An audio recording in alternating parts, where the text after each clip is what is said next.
Hashtag the HiFi Graveyard, 25 legendary HiFi brands that vanished from America. Between 1955 and 1995, America's living rooms were colonized by extraordinary machines, machines that made music tangible, that glowed with promise, that shaped how millions heard sound itself. Most of those brands are gone now, erased so completely that their names don't even register in estate sales anymore. We're counting down the 25 most legendary, the ones that meant something, the ones people saved for, and by the time we reach the last few, you'll encounter vanishings that nobody saw coming, because each of these entries ends not with a pretty story, but with the actual, unglamorous reason it all stopped. Number 25. Sherwood Electronics occupied a strange middle ground in the 1960s and 70s, not cheap, not premium, but loved by people who wanted genuine engineering without the brand tax. Their receivers had robust power supplies, clean face panels with proper labeling, and a reputation for reliability that meant they showed up in college dorms and small apartments across the Midwest. The Sherwood looked like it meant business: dark faceplate, bright meters, switches that felt purposeful. Sherwood understood that real audio enthusiasts didn't need glitz. But the Japanese imports, specifically Sansui and Pioneer, undercut them on price while matching their specs by 1978. Sherwood couldn't compete with manufacturing scale, and without a flagship model to anchor the brand's prestige, they became invisible. The real killer was simple: they were good, but they weren't special enough to command loyalty, and they were too late to the value market. Number 24. Acoustic Research started in 1954 as a company built on a radical idea, that speakers didn't need to be furniture, that they didn't need to hide in wooden cabinets to sound good. Their AR-3 bookshelf speaker, introduced in 1958, changed everything. It was small, it was unfinished wood or plain black, and it sounded cleaner than speakers 3 times its size because Edgar Vilcher had actually engineered it instead of just guessing. You could feel the precision in that box. AR became synonymous with accuracy, with the notion that if you wanted to hear what the recording actually contained, you chose AR. But by the late 1970s, competition from companies like Advent and Klipsch had fractured the market into a dozen factions, and AR's original advantage, being the only truly bookshelf option that worked, evaporated when everyone could make small speakers. AR was acquired and reacquired, moved to mediocre factories, and finally abandoned entirely by 1985. The real reason: they invented a category but couldn't defend it when everyone else figured out how. Number 23. Empire Scientific built cartridges, those tiny, precise instruments that translated the groove in a vinyl record into electrical signal. Their 3000 model, with its sapphire stylus and perfectly balanced tracking force, was the cartridge that serious people bought when they wanted to own their vinyl's sound. The Empire box was elegant, the instructions actually meant something, and replacing one took ritual and care. Turntable culture was dying, though, and by 1981, compact discs were being announced, and the cartridge market began its long collapse.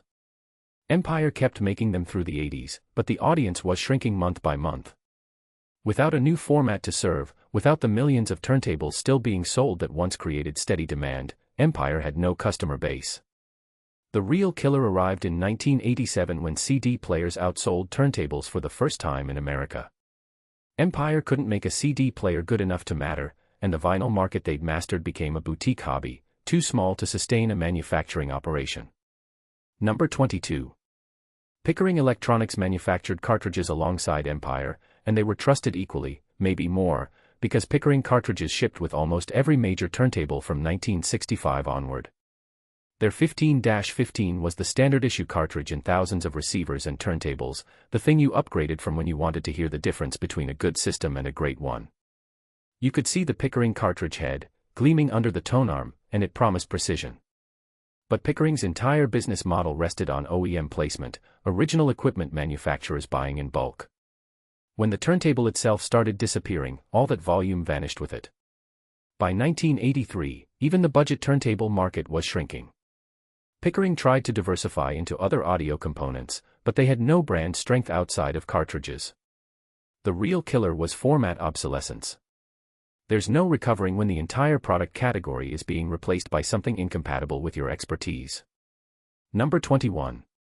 Stanton, the final player in the vinyl transducer game, held on longer than anyone because they'd built relationships with DJs and professional users who actually increased their vinyl consumption even as consumer sales collapsed. Their 500 and 680 cartridges became standard in radio stations and clubs precisely because they could take punishment. But consumer audio was 90% of the industry's revenue, and that 90% was evaporating. Stanton limped through the 1990s selling to a shrinking priesthood of DJs and audiophiles who treated vinyl as religious text rather than format. They're still technically in existence, but they vanished from American consumer audio completely by 1991. The real killer: you can't build a company on professional niche customers if your original market is the home, and your home market has chosen a different religion. The next one was in half the living rooms in America, and it still died. Number 20. Garrett was the turntable inside your turntable, the motor, the platter, the mechanism that made the whole thing spin.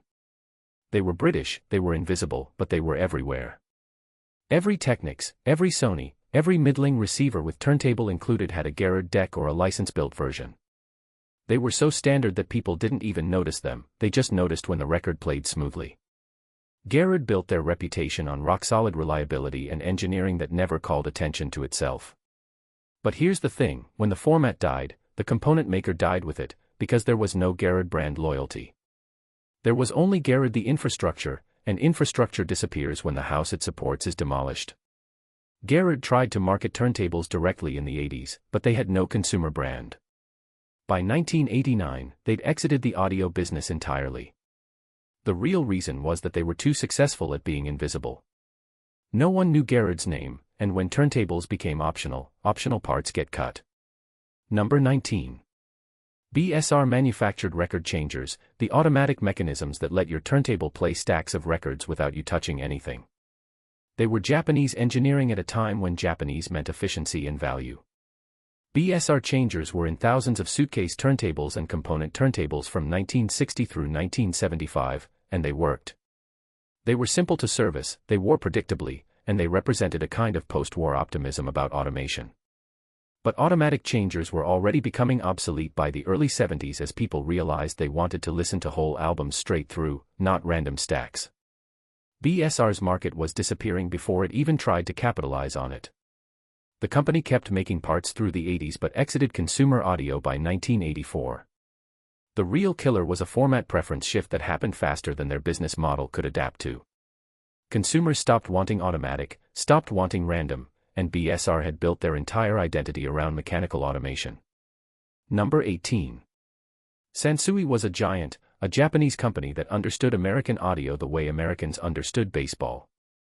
Their receivers were engineering masterpieces, their specifications were real, and their 9090 dB, 110 watts per channel, represented a kind of zenith in 1975 that people still talk about today.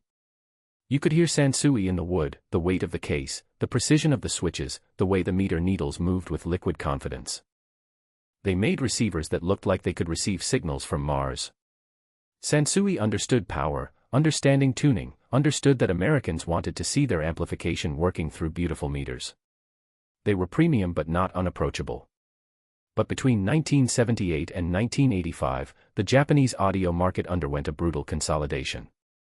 Sansui was acquired in 1981 by Polin Industries, an investment company with no audio expertise and no interest in maintaining quality for a market that was shrinking. The brand was licensed out, moved to mediocre factories, and by 1990, Sansui receivers were indistinguishable from Harman Kardon's mid-tier offerings. The real killer was acquisition by people who saw audio components as margin problems, not cultural artifacts. When a parent company doesn't understand what made your product special, they strip away everything that made it special to cut costs. Number 17. Scott Laboratories represented something different, American tube amplifier design when tubes were becoming politically unfashionable. H. Scott himself had been a legendary designer, and Scott amplifiers in the 1950s and 60s had real sonic personality. They were warm, they were colored in ways that made people love their music, and they looked like jewelry on the equipment rack. Scott understood that an amplifier was an instrument, not a commodity.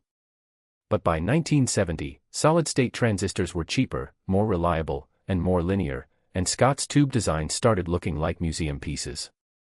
They tried to make transistor amps, but without the same sonic philosophy or manufacturing advantage, they couldn't compete with Marantz and Pioneer. Scott was sold, reorganized, bought again, and finally ceased American operations in 1982.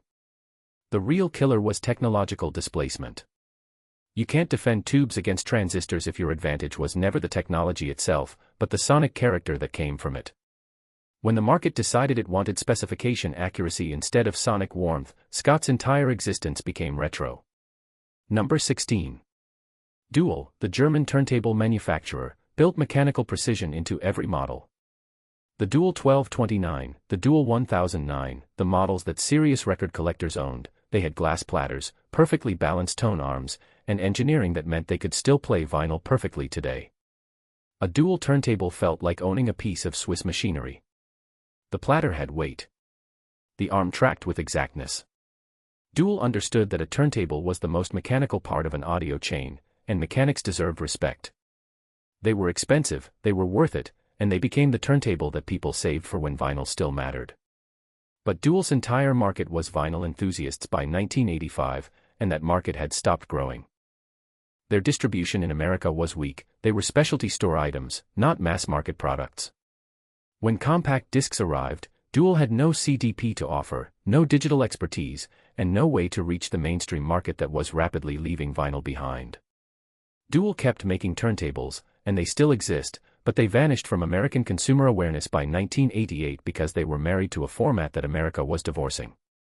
The real reason: you can't survive on pure quality and engineering if the thing you're engineering is becoming culturally optional. Number 15. Fisher radio was radio, literally. The Fisher brand was wood-grained cabinets with dial windows and that particular smell of warm electronics from the 1950s and 60s. Fisher made receivers that looked like they belonged in homes, not laboratories. They made people feel like they could actually own high-fidelity equipment without being engineers themselves. Fisher understood living rooms.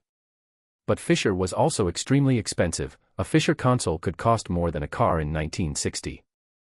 As Japanese receivers became affordable by 1970, Fisher's premium pricing became harder to justify. They tried to make cheaper models, but that damaged the brand's prestige without capturing price-conscious buyers. Fisher was bought and sold 3 times between 1975 and 1982, each time shedding product lines and market share. By 1984, Fisher receivers were being manufactured to lower standards than what made them famous. The real killer was the loss of their market position to Japanese imports that offered real specifications for 90% less money. When your brand is built on prestige and prestige becomes unaffordable, prestige disappears. Number 14. Kenwood and its parent company Trio attempted to establish themselves in the American market with receivers that competed directly with Marantz and Pioneer. Kenwood equipment was beautifully made, especially their integrated amplifiers and tuners. They had market presence in America through the 70s and early 80s, but they never achieved the brand loyalty that Sansui or Marantz commanded. Kenwood's problem was that they were excellent but not distinctive. A Kenwood receiver did everything a Marantz did, usually for less money, but it had no sonic character, no design signature that made people choose it. In the America, brands won through either prestige, sonic reputation, or extreme value. Kenwood was stuck in the middle: premium price, moderate features, anonymous sonic signature. By 1986, Kenwood was exiting consumer audio in America and focusing on car audio, where they could compete on price and distribution. The real killer was that they were competent in a market that had no reward for mere competence. They weren't beloved, weren't extreme value, and weren't prestigious enough to command the margin they needed. Number 13. Nakamichi was the cassette company, the one that understood that magnetic tape could sound as good as it needed to sound if you engineered the deck perfectly. Their Nakamichi Dragon, their 1000ZXL, their decks were the cassette equivalent of those perfect dual turntables, machines that made you believe the format was actually good. Nakamichi understood that cassettes had a reputation for fragility and mediocrity because manufacturers had given them no respect. If you actually engineered a cassette deck with the precision usually reserved for turntables and amplifiers, it would sing. Their decks were expensive, they were hand-calibrated, they were beautiful. People in the 80s chose Nakamichi because they wanted to believe in the cassette format, because they wanted to make mixed tapes that sounded right. But cassettes were already declining by 1984, and compact discs were coming. Nakamichi tried to enter the digital market but had no expertise in DACs or CD transport design. By 1992, their cassette decks were orphan technology. The real reason: they perfected a format that the world was abandoning, and perfection doesn't protect you from obsolescence. Number 12.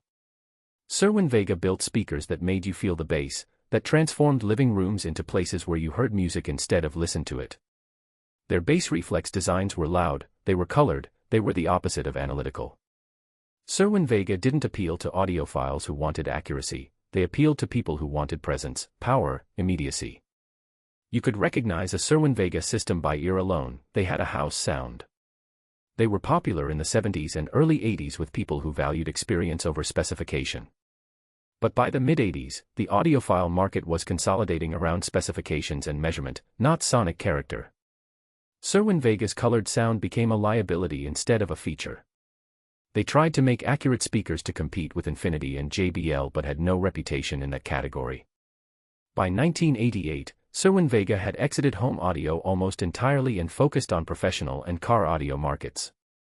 The real killer was a shift in audio values from experience to specification. When the industry decided that accuracy mattered more than character, Cerwin-Vega's entire philosophy became wrong. The next one was in half the living rooms in America, and it still died. Number 11.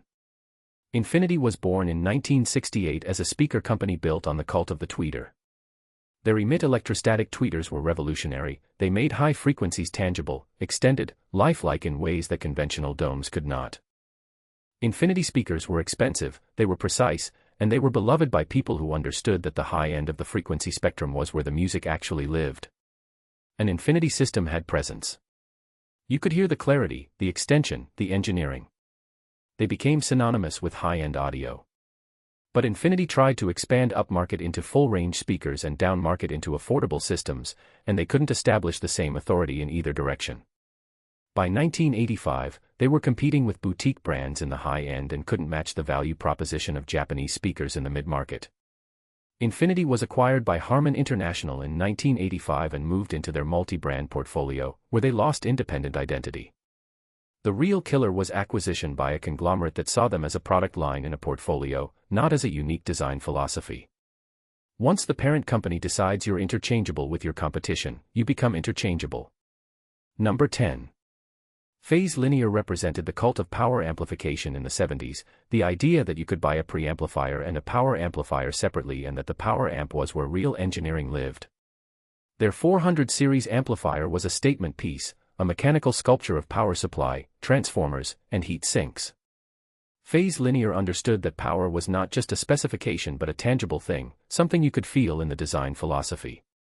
They made amplifiers that looked like they could power a building. But this philosophy was expensive and required customers who understood audio components deeply enough to appreciate the distinction between preamp and power amp. The home audio market was moving toward integrated amplifiers and receivers, toward simplification and convenience. By 1982, separates were becoming a niche hobby. Phase linear tried to make integrated products but had no brand identity outside of power amplifiers.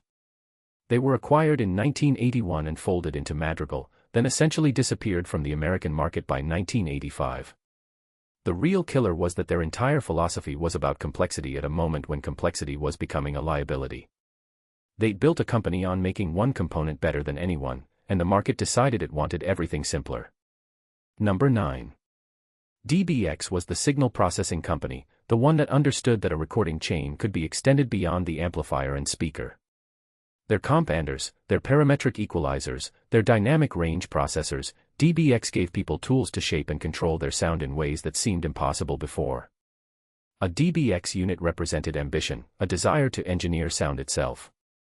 But DBX products required expertise to use properly, and the home audio market was moving toward simplification, toward buying a receiver and speakers and calling it done.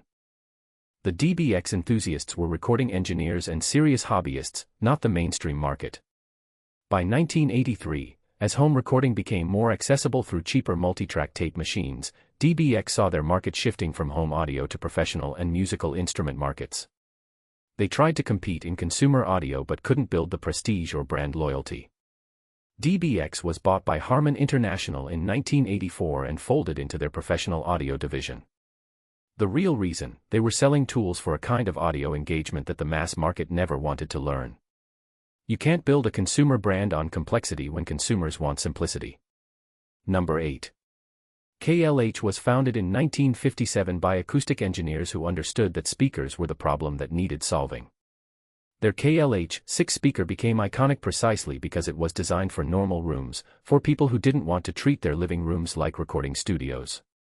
KLH understood that real audio problems happened in real spaces, not in anechoic chambers. They made speakers that sounded good where people actually listened. By the late 60s and early 70s, KLH was in thousands of American homes, integrated into receivers and sold as components. They had prestige without snobbishness. But KLH never established a flagship model the way acoustic research did with the AR-3. They were good at everything but exceptional at nothing. When the market fractured in the late 70s and Japanese brands flooded in with specifications and brand prestige, KLH got caught in the middle. They were too premium for the value market and too anonymous for the prestige market. KLH was sold to Harman Kardon in 1974 and continued as a secondary brand line before disappearing from the market entirely by 1983. The real killer was invisibility. They made things work without calling attention to themselves, but markets reward visibility and brand identity above all else. Number 7. Advent was founded by Henry Kloss in 1967 with the radical idea that you could make an inexpensive speaker that actually sounded good. The Advent loudspeaker, at around $90 in 1968, was a revelation. People could own clean, accurate sound without spending thousands. Advent became synonymous with value, with the notion that you didn't need to be rich to have high-fidelity sound.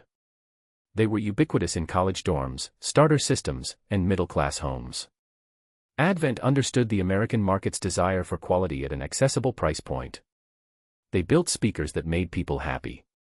But Advent never captured the prestige market, and they were extremely vulnerable to Japanese competition. When Sony and Pioneer introduced affordable speakers with better specifications in 1981 and 82, Advent's advantage disappeared. They tried to move upmarket but had no brand heritage there. Advent was sold multiple times in the 80s and finally ceased meaningful American operations by 1986. The real killer was that they defined a market segment, affordable accuracy, but couldn't defend it when companies with 10 times their manufacturing scale decided to compete in that same segment. Number 6. Akai was the Japanese electronics company that tried to build a presence in American audio by competing across multiple categories: cassette decks, receivers, turntables, speakers. They were competent at everything and exceptional at nothing.